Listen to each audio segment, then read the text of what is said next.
Hello guys and welcome back to my YouTube channel. So बहुत सारे बच्चों की डिमांड आ रही थी कि सर क्वाड्रिलेटरल पे वीडियो बनाइए, क्वाड्रिलेटरल पे वीडियो बनाइए। तो चलिए आज आपके क्वाड्रिलेटरल वाले जो डाउट है वो सारे के सारे सोल्व कर देते हैं। Let's start with quadrilateral. What is a quadrilateral? सबसे पहले आपको पता होना चाहिए कि क्वाड्रिलेटरल होता क्या है। So a quadrilateral is a two dimensional figure with four sides and four angles. एक क्वाड्रिलेटरल क्या है? एक टू डायमेंशनल फिगर, एक 2D फिगर जिसके की क्या होते हैं, फोर साइड्स होते हैं और फोर एंगल्स होते हैं। The word part quad means four and lateral means sides. तो आप जैसा कि इसके नेम से ही क्लियर है, क्वाड का मतलब क्या होता है, फोर होता है, और लेटरल का मतलब क्या होता है, sides. So quadrilateral means four sides. Now look around you. Do you see shapes in your room? That may be your classroom, or that may be your bedroom, your drawing room, whatever it is. So can you find some shapes there? And that shape could be called quadrilateral. ऐसे ढूंढने आपने जो कि quadrilateral होते हैं, ठीक है। So let's find some quadrilateral in the real world. Quadrilateral real world में क्या होते हैं? देखिए, आपने ऐसे टाइल्स वर्क देखा होगा अपने घर में या कहीं पे भी, ये क्वाड्रिलेटरल शेप में है। घर की विंडोज जो होती हैं, घर के जो कमरे होते हैं, वो ज्यादातर क्वाड्रिलेटरल शेप में होते हैं। आपने फ्लोर देखा होगा, जो फ्लोर है वो क्वाड्रिलेटरल शेप में होता है, जो रूफ है वो भी आपकी क्या है, क्वाड्रिलेटरल शेप में होती है ज्यादातर। माइक्रोवेव ओवन बहुत सारे घर में होता भी है। तो वैसे ज्यादातर जो देसी माइक्रोवेव ओवन होता है, चूल्हा सभी के घर में मिलता है लगभग। और वैसे ये जो माइक्रोवेव ओवन दिख रहा है, इसका जो फ्रंट व्यू है वो आपको एक क्वाड्रिलेटरल दिख रहा है, और जिसके साइड व्यू होंगे वो भी क्वाड्रिलेटरल होंगे। सो आपको देखना है कि क्वाड्रिलेटरल और कहीं देख सकते हो। हाँ, ये देखिए, ये भी एक क्वाड्रिलेटरल है। अब इसका नाम आप सब लोग मुझे कमेंट बॉक्स में बताएंगे कि इसका नाम क्या होता है, ठीक है। ये आप लोगों के लिए आज का टास्क है। ये भी क्वाड्रिलेटरल शेप है। शेप मैं बता देता हूँ, क्वाड्रिलेटरल शेप है। ये देखिए, ये आपका क्लासरूम का डेस्क हो सकता है, आपके घर पे डेस्क हो सकती है, आपकी स्टडी टेबल हो सकती है। ये भी एक क्वाड्रिलेटरल का शेप है जिसकी फोर साइड्स हैं और फोर एंगल्स हैं। That is a quadrilateral. बस, ये भी एक क्वाड्रिलेटरल है। इसमें भी देखिए, यहाँ पे फोर साइड्स दिख रही हैं आपको, और फोर ही एंगल दिख रहे हैं, 1 2 3 and 4। So four angles, four side, that is a quadrilateral. इसमें देखिए, ये भी आपको एक क्वाड्रिलेटरल शेप में दिख रहा है। रोड साइन जो होते हैं वो भी क्वाड्रिलेटरल शेप में होते हैं बहुत सारे।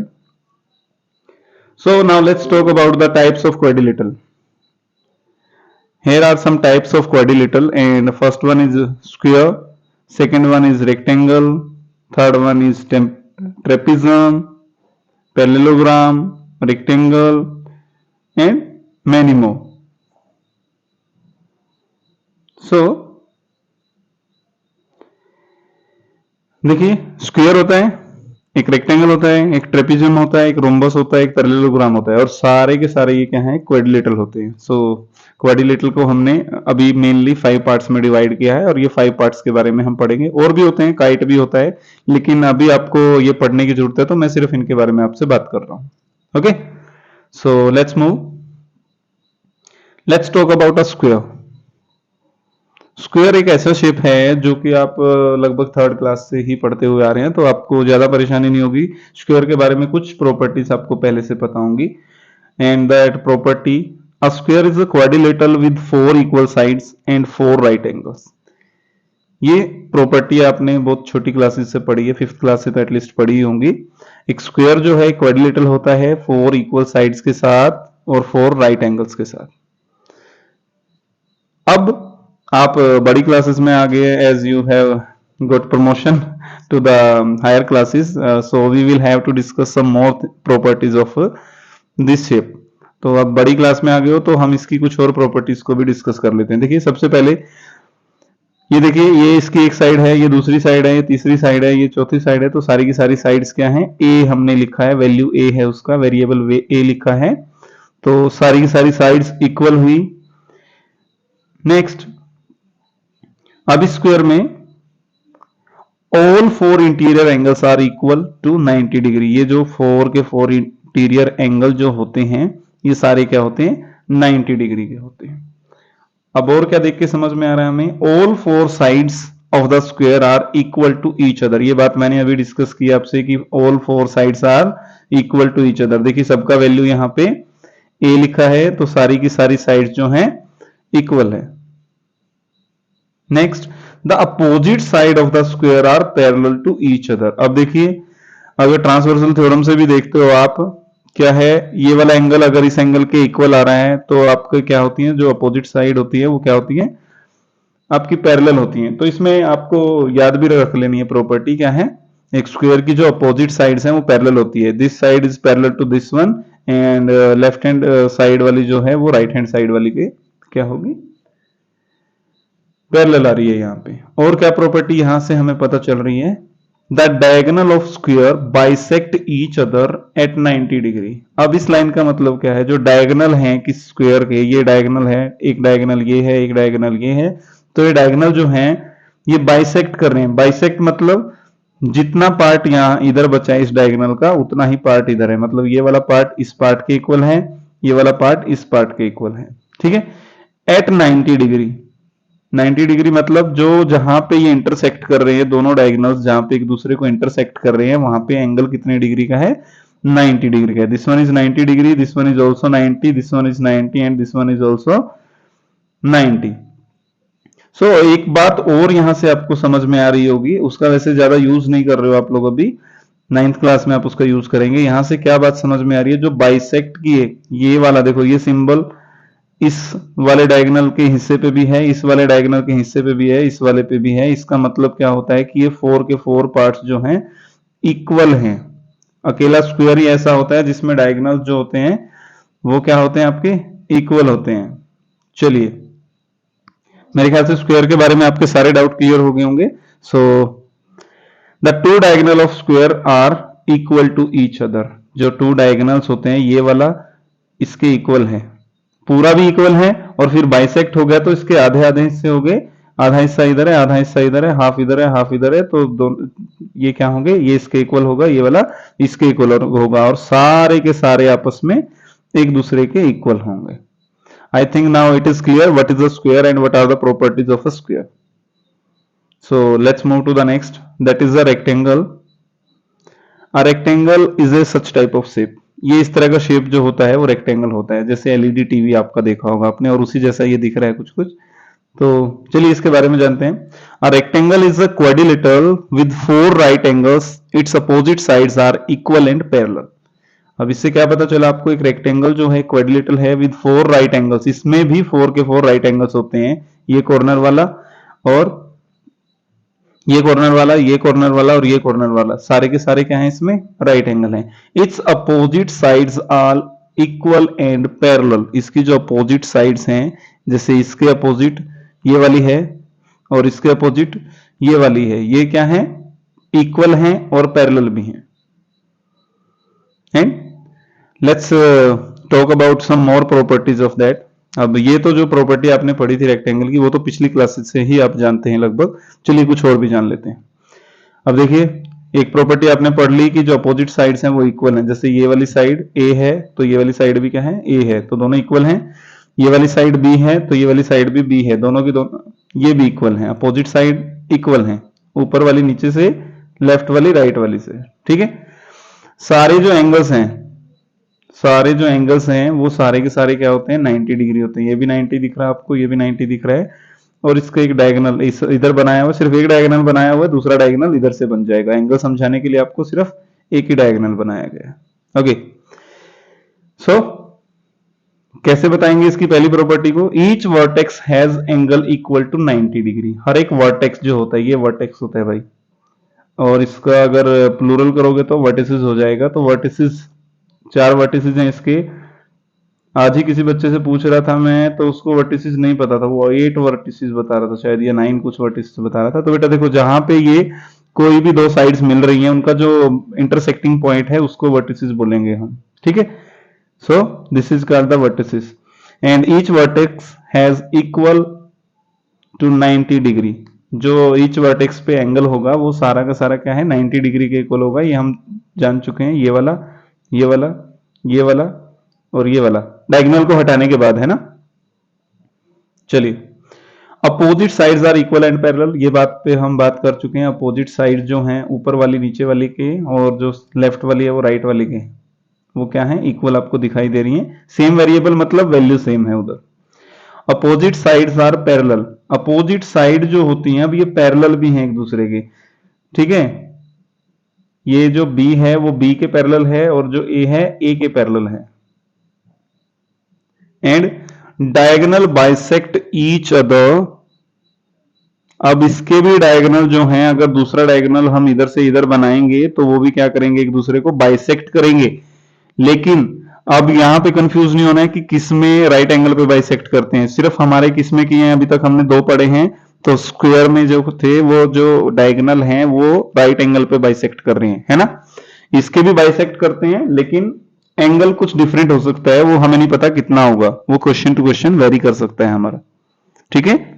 चलिए, और लास्ट लाइन क्या लिखी है, it's a parallelogram with 4 right angles. अब इसका नाम एक पैरेललोग्राम भी रख सकते हैं, rectangle is a parallelogram with 4 right angles. एक रेक्टेंगल जो है वो एक पैरेललोग्राम है। क्यों पैरेललोग्राम बना, क्योंकि इसके अपोजिट साइड पैरेलल है, पैरेलल है ना एक दूसरे के, इसलिए ये एक पैरेललोग्राम है। और इसमें की 90 डिग्री के एंगल भी हैं। अब इस पे एक सीधा सीधा डायरेक्ट क्वेश्चन भी बनता है यहां से, name a parallelogram with 4 right angles. Name a parallelogram with 4 right angles, ऐसा कौन सा पैरेललोग्राम है जिसमें 4 के 4 राइट एंगल्स होते हैं, तो दैट इज रेक्टेंगल। याद रखना है, वो क्या हो जाएगा आपका, रेक्टेंगल हो जाएगा, ठीक है। तो चलिए अगले शेप की तरफ बढ़ते हैं। एंड अगले शेप पे बढ़ने से पहले आप लोगों के लिए क्वेश्चन है छोटा सा, इज अ स्क्वायर एक रेक्टेंगल, जो स्क्वायर है क्या वो एक रेक्टेंगल होगा, सोचिए, क्या ये एक रेक्टेंगल है जो हमने बनाया है। अब रेक्टेंगल की प्रॉपर्टीज आपने जो पढ़ी थी, क्या क्या पढ़ी थी, a rectangle is a quadrilateral फिर विद 4 राइट एंगल्स। एक रेक्टेंगल जो है वो एक क्वाड्रिलेटरल है with 4 right angles, 4 right angles होने चाहिए और एक क्वाड्रिलेटरल होना चाहिए। Its opposite sides are equal and parallel, और इसकी जो अपोजिट साइड्स हैं वो इक्वल भी होनी चाहिए और पैरेलल भी होनी चाहिए।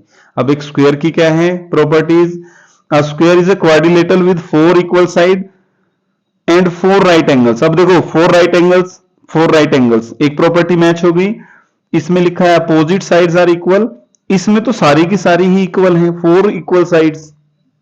सो जो एक रेक्टेंगल की प्रॉपर्टीज थी वो सारी की सारी एक स्क्वायर में आपको मिल रही हैं। जब किसी भी शेप की सारी प्रॉपर्टी किसी दूसरे शेप में मिलती हैं तो उसको हम उसका नाम भी दे सकते हैं, जैसे एक स्क्वायर को हम एक रेक्टेंगल बोल सकते हैं। समझे आप। अब इसका उल्टा जानने की कोशिश करते हैं, क्या एक रेक्टेंगल को एक स्क्वायर बोल सकते हैं, चलिए ट्राई करते हैं। याद कीजिए आप, एक रेक्टेंगल जो थी, rectangle is a quadrilateral with 4 right angles. Rectangle में 4 राइट एंगल्स होते हैं। Its opposite sides are equal and parallel, इसकी अपोजिट साइड जो है वो इक्वल और पैरेलल होती हैं।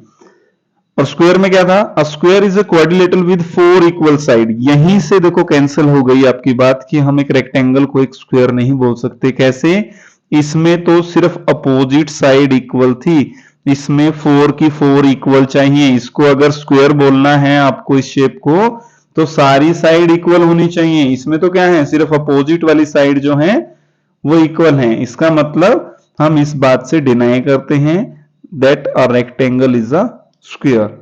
इसका उल्टा सही है, एक स्क्वायर को रेक्टेंगल बोल सकते हैं लेकिन एक रेक्टेंगल को स्क्वायर नहीं बोल सकते।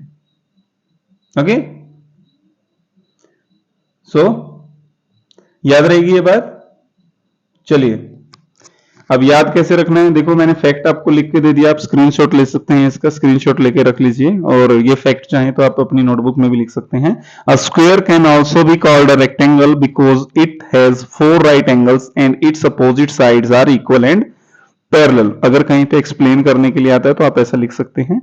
और अ rectangle is not a square because it does not have equal side, सारी इक्वल साइड चाहिए और उसमें नहीं है, इसलिए रेक्टेंगल को स्क्वायर नहीं बोल सकते। अभी चाहें तो आप स्क्रीनशॉट ले सकते हैं, पॉज कीजिए वीडियो को और स्क्रीनशॉट ले लीजिए। So let's move to the next shape, that is a trapezium. What is a trapezium? Trapezium is a quadrilateral that has exactly one pair of parallel side. अब trapezium क्या है? एक quadrilateral है, 4 sides के साथ जो बनता है वो क्वाड्रिलेटरल है, और इसमें क्या कंडीशन है कि इसका कोई भी एक पेयर, जैसे देखिए अब जो अप वाली लाइन है और जो डाउन वाली है, जो अपर लाइन है और लोअर लाइन है, वो दोनों क्या है? एक दूसरे के पैरेलल हमें दिखाई दे रही है। तो एक पेयर, कोई भी एक पेयर क्या होना चाहिए? या ये वाला हो सकता है या फिर ये वाला भी हो सकता है, लेकिन ये यहां पे दिख रहा है कि हमें जो अपर और लोअर है वो ही पैरेलल है। सो एक पेयर जब भी पैरेलल हो जाएगा तो हम उसको ट्रेपेजियम बोल सकते हैं। ठीक है, remember parallel lines are lines that will never touch. अब आपको ये भी याद रखना है कि जो पैरेलल लाइंस होती हैं वो ऐसी लाइंस होती हैं जो कभी टच नहीं होती। They are equal distance apart at all point. वो सारे के सारे पॉइंट्स पे इक्वल डिस्टेंस होती हैं। ये बात भी आपके कई जगह काम आएगी अभी जब आप बाकी की थ्योरम्स पढ़ेंगे या 9th क्लास में पढ़ेंगे, तो ये they are equal distance apart at all point, ये वाली लाइन काम आने वाली है। ठीक है, अब इस लाइन का मतलब क्या है?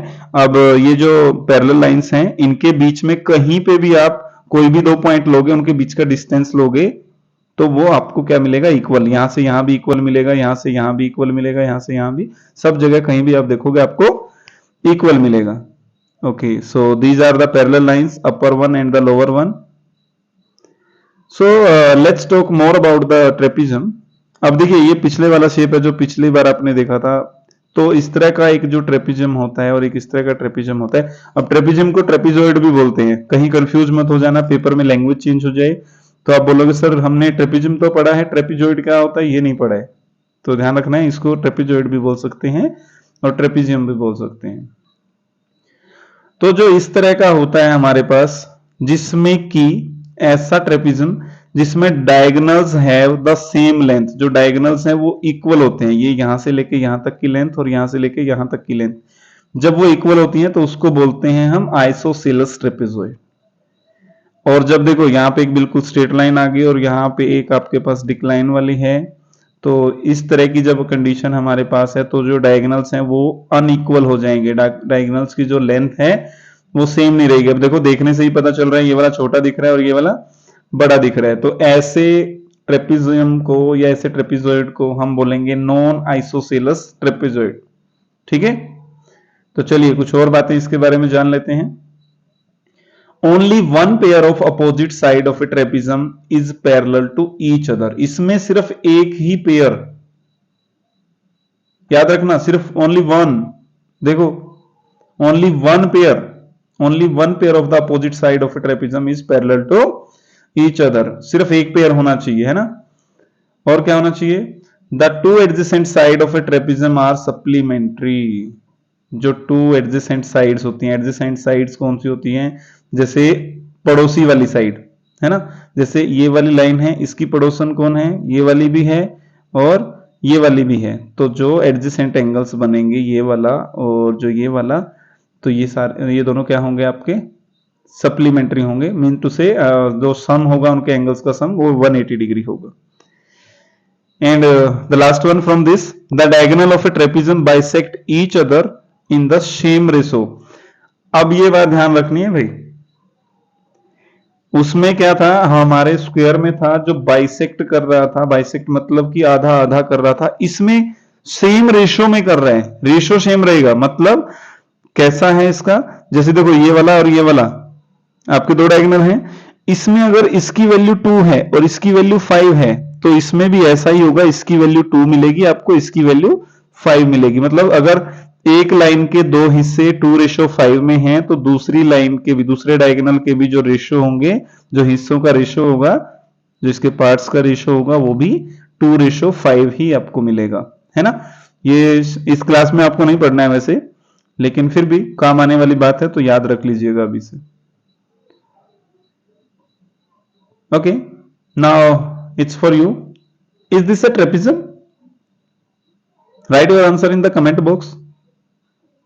Yes, it has one set of parallel sides, so this is a trapezium.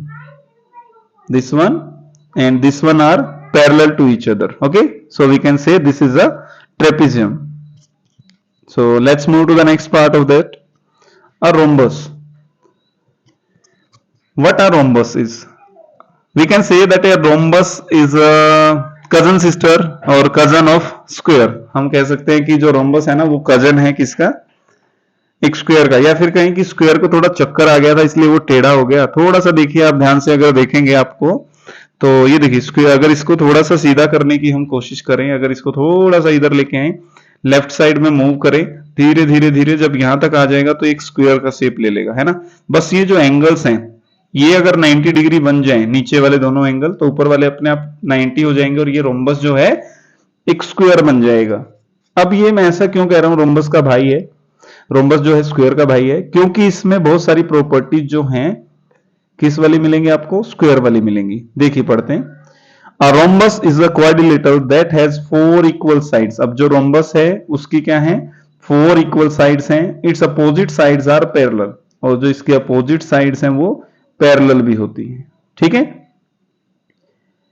So what more about that, ये देखिए ये दोनों parallel हैं और ये वाली लाइन इस लाइन के पैरेलल है, ठीक है। Let's talk more about this, look at this figure. अब ज्यादा इसके बारे में जानकारी लेते हैं। इस फिगर के बारे में देखो, पहले फिगर ही आपको पढ़ना आना चाहिए, कोई भी डायग्राम जो बना है वो आपको पढ़ना आना चाहिए। अब इसमें क्या लिखा है देखो, इस पे 3 मार्क्स हैं, इस पे भी 3 मार्क्स हैं, इस पे 3 मार्क्स हैं और इस पे भी 3 मार्क्स हैं। दैट मीन टू से ये वाली साइड इसके इक्वल है, ये वाली साइड इसके इक्वल है और ये वाली इसके इक्वल है। तो 4 की 4 साइड जो हैं, A B is equal to B C is equal to C D is equal to D A. 4 की 4 साइड्स हैं जो आपकी इक्वल हैं। अब देखिए उसमें डायगोनल्स देखिए, स्क्वायर वाली बातें सारी आ रही हैं इसमें, याद रखना जितनी बातें स्क्वायर में उतनी बातें इसमें। बस स्क्वायर में जो हर एक वर्टिसेस पे एंगल होता है वो 90 डिग्री का होता है, इसमें हर एक एंगल 90 डिग्री का नहीं होता है, लेकिन बाकी की सारी बातें स्क्वायर से मैच करेंगी। अब देखो डायगोनल वाली बात भी मैच कर रही है, ये दोनों जो डायगोनल हैं ये एक दूसरे को कहां पे इंटरसेक्ट कर रहे हैं, 90 डिग्री पे बाइसेक्ट कर रहे हैं। ऊपर वाला पार्ट नीचे वाले पार्ट के इक्वल है और ये वाला पार्ट इस वाले पार्ट के इक्वल है। तो let's talk about this. These are the properties of a rhombus. First one is all the 4 sides are equal, वही स्क्वायर वाली बात। Opposite sides are parallel, ये भी स्क्वायर वाली बात। The opposite angles of a rhombus are equal to each other। Opposite angle जो है वो एक दूसरे के इक्वल होते हैं। ये वाला एंगल जो है एंगल C वो एंगल A के इक्वल है, एंगल B जो है एंगल D के इक्वल है। स्क्वायर में सारे के सारे इक्वल होते हैं, है ना। The adjacent angles are supplementary, जो एडजेसेंट एंगल्स हैं वो सप्लीमेंट्री होते हैं। एडजेसेंट मैंने अभी बताया था जो पड़ोसी वाला एंगल होता है, ये वाला एंगल इसका पड़ोसी कौन है, ये वाला एंगल है और ये वाला भी है। अब चाहे आप ए को डी के साथ प्लस करके देखो या फिर एंगल ए को एंगल बी से प्लस करके देखो, सम 180 आना चाहिए। ऐसे ही बी को सी से करोगे या बी को ए से करोगे तो एंगल का जो सम आएगा वो कितना आना चाहिए, 180 आना चाहिए।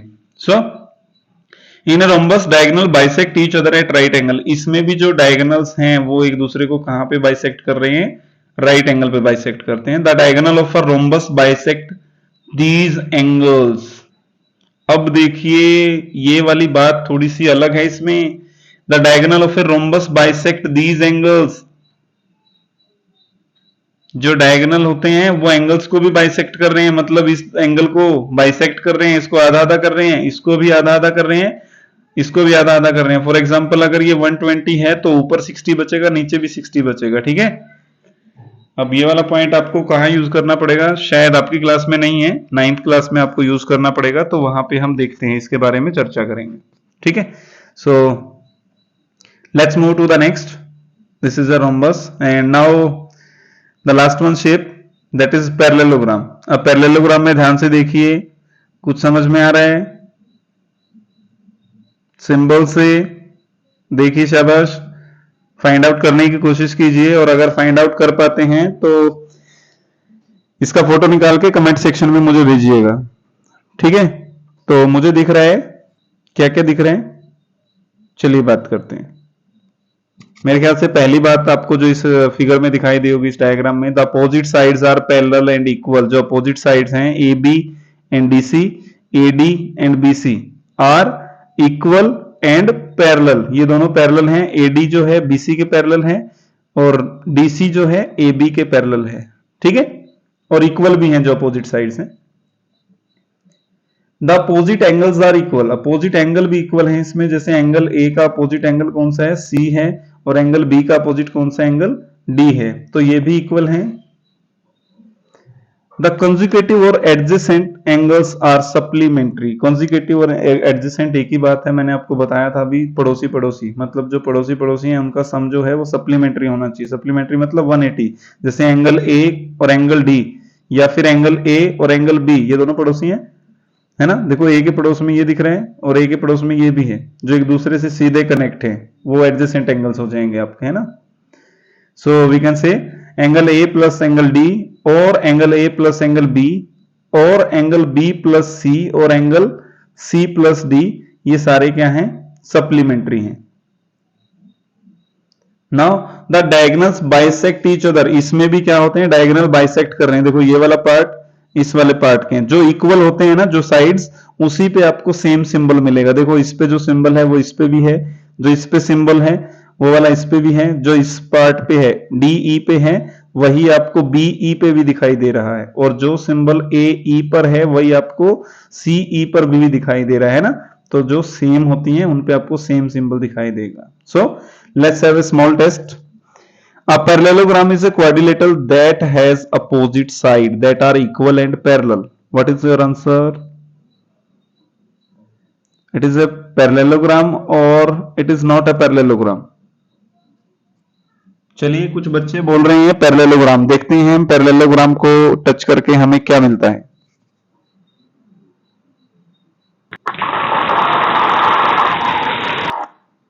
अरे वाह, आपका आंसर सही है, आपके लिए क्लैपिंग हो गई है। और अगर आप इट इज नॉट पैरेललोग्राम दबाते तो क्या होता, देखेंगे किसी क्वेश्चन में, ठीक है। A square is a parallelogram. Now let's move to the next question. याद रखना है parallelogram is a quadrilateral that has opposite side that are equal and parallel. क्या ये एक पैरेललोग्राम है? देखो पैरेललोग्राम की सारी कंडीशन इसमें है, अपोजिट साइड भी इक्वल है और पैरेलल भी हैं, so we can say it is a parallelogram. अगर आपका भी आंसर यही है तो आप लोगों के लिए clapping.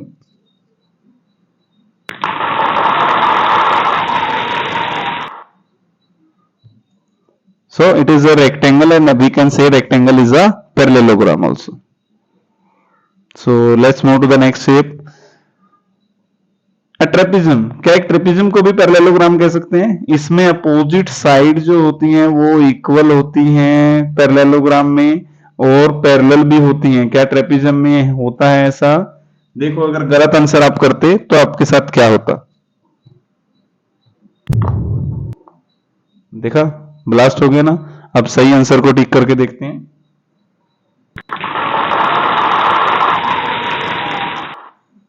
So right answer is it is not a parallelogram, क्योंकि देखो बेटा इसमें पैरेललोग्राम की कोई भी कंडीशन आपको नहीं मिल रही है, ना तो जो अपोजिट साइड है वो इक्वल दिख रही है हमें, और ना ही हमें दोनों के दोनों पेयर पैरेलल दिख रहे हैं। एक ही पेयर जो है इसमें पैरेलल है और एक पेयर जो पैरेलल होता है वो ट्रेपेजियम में होता है सिर्फ। So let's check for another one. ये एक रोम्बस है, देखो सारी साइड्स इक्वल है और मेरे ख्याल से इसमें अपोजिट पेयर जो होता है वो पैरेलल भी होता है शायद, मेरे हिसाब से। अब आपको क्या लगता है देखते हैं। मैं इसका आंसर जाऊंगा it is a parallelogram.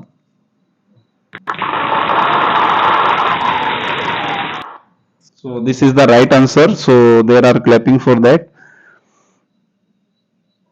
And now let's summarise what we have learn today. अब हम समराइज करते हैं हमने क्या पढ़ा। अब ध्यान से देखिएगा इस डायग्राम को, ये और इसका स्क्रीनशॉट लेके रख लीजिए अपनी नोटबुक में। एक बार दो बार इसको आप ट्राई करेंगे अपने हाथ से अगर बनाने के लिए, तो आपको बिल्कुल क्लियर हो जाएगा कि किसको हम क्या बोल सकते हैं। अब देखो नीचे से चलना है, उसको हम बोलते रहेंगे वो जिसमें भी वो जाएगा, ठीक है, बाद में। पहले देखते हैं हमने पढ़ा क्या। अ quadrilateral have 4 sides and 4 angle. एक क्वाड्रिलेटरल जो भी होगा कोई भी, उसके 4 साइड्स होंगे और 4 एंगल होंगे। अब उसको हम 2 बेसिस में डिवाइड कर देते हैं, one is parallelogram, one is trapezoid. अब पैरेललोग्राम में क्या है, दोनों पेयर जो होते हैं वो क्या होते हैं, पैरेलल होते हैं। ट्रेपेजॉइड में, ट्रेपेजियम में एक ही पेयर पैरेलल होता है, ठीक है। इसमें जो होती है अपोजिट साइड इक्वल भी होती है, ओके, अब पैरेललोग्राम को थोड़ा और सुधारें, अगर मतलब थोड़ा और इसका अपग्रेडेड वर्जन अगर हम लेके आए, इसको ये भी बोलते हैं, कई बार ऐसा क्वेश्चन भी आता है कि इसकी जो है मतलब एक अच्छी फॉर्म, अपग्रेडेड फॉर्म कौन सी है, ये रेक्टेंगल बन जाएगा, और पैरेललोग्राम की एक अपग्रेडेड फॉर्म और रोम्बस बनती है। ठीक है, सो पैरेललोग्राम के अगर थोड़ा सा आगे बढ़ते हैं, पैरेललोग्राम को थोड़ी और उसमें प्रॉपर्टीज ढूंढने की कोशिश करते हैं। अगर उसमें सारे के सारे राइट एंगल कर दें, सारे के सारे राइट एंगल कर दें और अपोजिट साइड को इक्वल और पैरेलल रखें, तो हमारे पास रेक्टेंगल बन जाता है। अगर सारी की सारी साइड्स को इक्वल कर दें और अपोजिट साइड्स को पैरेलल भी रखें, तो हमारे पास क्या बन जाता है, पैरेललोग्राम का रोम्बस बन जाता है। अब जो रेक्टेंगल है और रोम्बस है, दोनों को हम स्क्वायर बना सकते हैं, लेकिन हमें कंडीशन क्या लगानी पड़ेगी, स्क्वायर हैज 4 इक्वल साइड। अगर 4 इक्वल साइड हो जाएं जैसे कि रोम्बस में होती हैं, एंड 4 राइट एंगल्स जैसे कि रेक्टेंगल में होते हैं, इसकी प्रॉपर्टी, रेक्टेंगल की प्रॉपर्टी और रोम्बस की प्रॉपर्टी दोनों की दोनों किस में आ रही है, स्क्वायर में आ रही है। तो स्क्वायर को अब नीचे से देखना शुरू करते हैं, देखिएगा ध्यान से, अब ध्यान से सुनिए, है ना। एक स्क्वायर को हम रोम्बस भी बोल सकते हैं, एक स्क्वायर को हम रेक्टेंगल भी बोल सकते हैं। क्यों? क्योंकि रेक्टेंगल की सारी प्रॉपर्टी इसमें आती हैं और रोम्बस की सारी प्रॉपर्टी इसमें आती हैं। So we can say that a rectangle is a square also, no sorry, square is a rectangle also and a square is a rhombus also. एक स्क्वायर है वो रेक्टेंगल भी हो सकता है, एक स्क्वायर रोम्बस भी हो सकता है, और एक स्क्वायर पैरेललोग्राम भी हो सकता है, एक स्क्वायर पैरेललोग्राम भी हो सकता है। ठीक है, अब रेक्टेंगल की बात करते हैं। अब रेक्टेंगल भी एक पैरेललोग्राम हो सकता है, क्योंकि रेक्टेंगल में प्रॉपर्टी है सारी पैरेललोग्राम में जो होनी चाहिए, और एक रोम्बस जो है वो भी पैरेललोग्राम हो सकता है। और मैंने एक क्वेश्चन आपको डाला था, क्या डाला था कि एक स्क्वायर को हम रेक्टेंगल, रोम्बस, पैरेललोग्राम बोल सकते हैं क्या, तो उसका आंसर शायद अभी मुझे बताने की जरूरत नहीं पड़ेगी, आपको पता चल गया होगा कि उसको हम बोल सकते हैं कि नहीं। आप बताइएगा अगर आपको समझ में आया है कि बोल सकते हैं कि नहीं, उस क्वेश्चन का आंसर मुझे कमेंट बॉक्स में दीजिएगा। और ये ट्रेपेजॉइड बेचारा, इसको तो सिर्फ क्वाड्रिलेटरल ही बोल सकते हैं, ट्रेपेजॉइड को क्या बोल सकते हैं, क्वाड्रिलेटरल ही बोल सकते हैं, इसको कुछ और नहीं बोल सकते। सो ये आज हमने सीखा। व्हाट कंक्लूड, अब हमारे पास इस ग्राफिक से क्या क्या कंक्लूजन आएंगे वो हम बात करेंगे। जो मैंने अभी आपको बता दी है वो एक बार रिटन फॉर्म में मैं आपको पढ़ के बता देता हूं कैसे लिखेंगे। First is a square also be called a rhombus, a rectangle, a parallelogram and a quadrilateral. एक स्क्वायर को हम रोम्बस, एक रेक्टेंगल, एक पैरेललोग्राम और एक क्वाड्रिलेटरल सभी बोल सकते हैं। और रेक्टेंगल को rectangle can also be called a parallelogram and a quadrilateral. अब ऊपर की तरफ देखना, उसके ऊपर की तरफ जितने होंगे वो सब बोल सकते हैं। A rhombus can also be called a parallelogram and a quadrilateral, और एक जो रोम्बस है उसको हम एक पैरेललोग्राम और एक क्वाड्रिलेटरल दोनों ही बोल सकते हैं। And a parallelogram can also be called a quadrilateral, और एक पैरेललोग्राम को भी हम क्या बोल सकते हैं, क्वाड्रिलेटरल। मैंने कहा नीचे से ऊपर की तरफ उसके जो कुछ भी है उसको वो बोल सकते हैं, उस लाइन में कनेक्ट रहना चाहिए। तो इसका स्क्रीनशॉट ले लीजिए, ये आपके बहुत काम आने वाला है। ट्रेपिज्म इज अ क्वाड्रिलेटरल, और ट्रेपिज्म को एक सिर्फ हम क्वाड्रिलेटरल बोल सकते हैं। ठीक है, तो I think you understand that.